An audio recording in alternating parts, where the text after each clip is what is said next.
Okay, so uncensorable internet. So I'm going to start out with a quote here. This is from John Gilmore. The net, this was early days. This was a while ago when the internet was first kind of coming online. I don't exactly know when he said this, but the net interprets censorship as damage and routes around it. So that was like the beautiful case of people's view of the internet.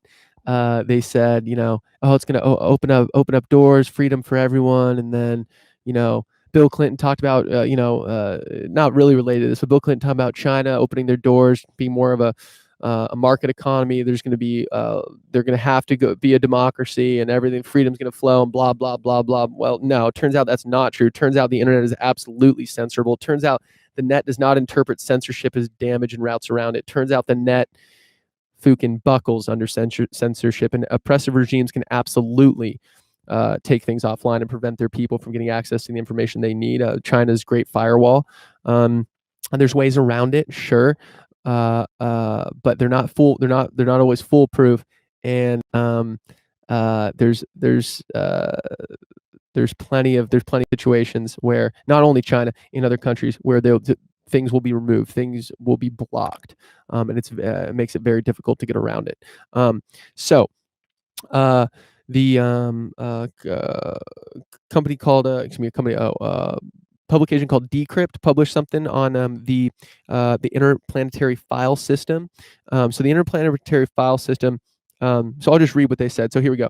The popular web browser Opera, which no one's ever heard of, but maybe you've heard of Opera, but not very many people who can use it. So the popular web browser Opera today integrated the Interplanetary file system, a protocol that distributes web hosting and file sharing across a network of thousands of computers. Opera, which has 360 million users worldwide, is the first major browser to integrate the protocol.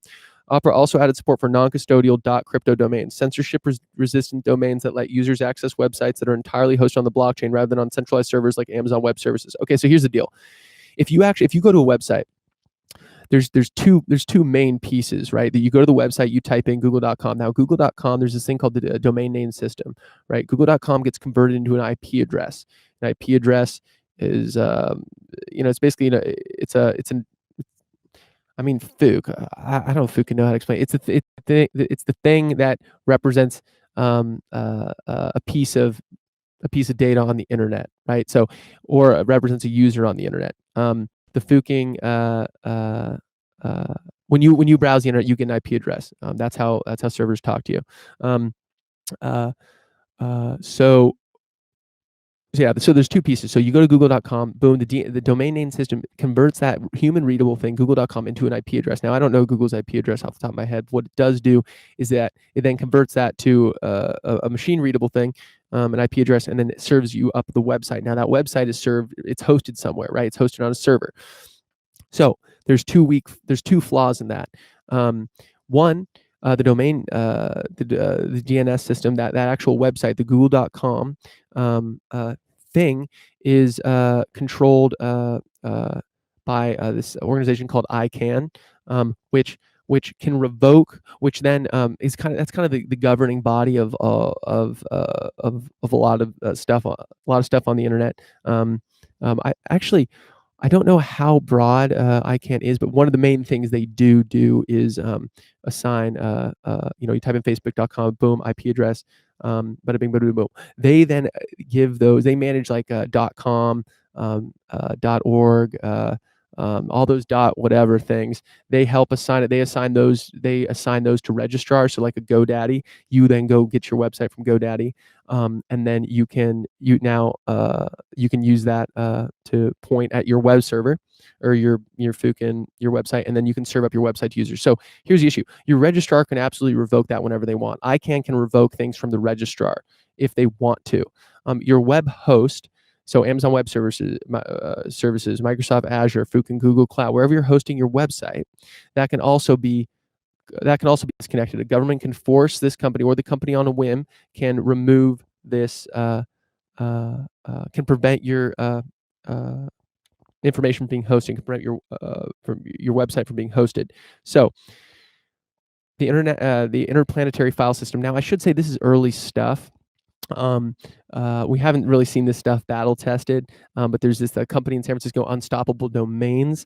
They allow .crypto domains. So that means you can go to .crypto. And these domains, rather than managed by any third third party. They're managed on the blockchain. So the only way you can lose access to a domain is if someone can edit the blockchain, which right now, well, the Ethereum blockchain specifically, which right now, um, we did, it's a very very unlikely thing that can happen. There is a history when with Ethereum, the Maker DAO, which was early on in the Ethereum project, when they actually there's a big money raising venture, and they were going to distribute money to Ethereum Ether, to a bunch of different projects. But what happened was that thing got hacked, and what did Ethereum do? They did a hard fork so they could return the funds to people. So that was early on in the Ethereum life cycle.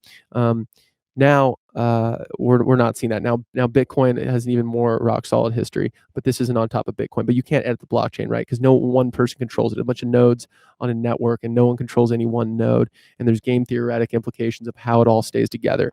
So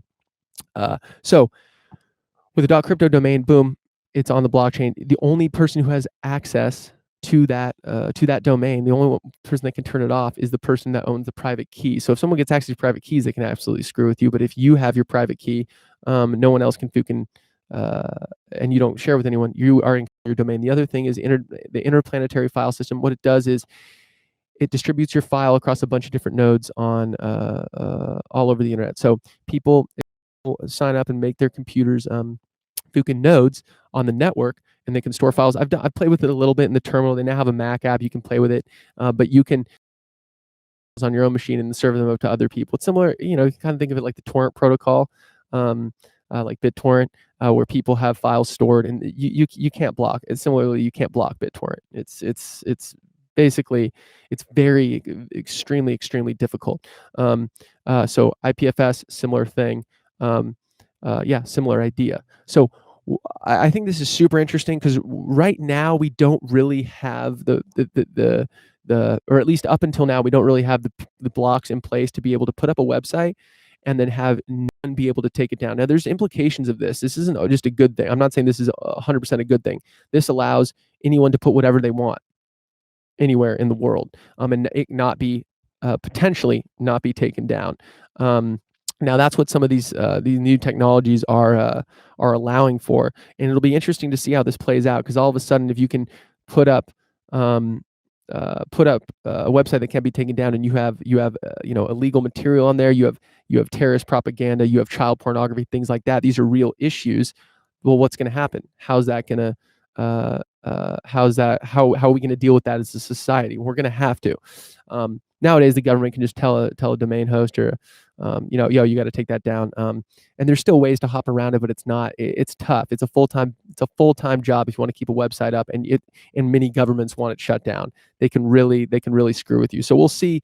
I haven't seen a good example of a website that's live on one of these .crypto domains. Again, it's a new company, the Interplanetary file system. It's been around for a few years, but it hasn't really had its like big moment yet. So I'm curious to see what happens with that.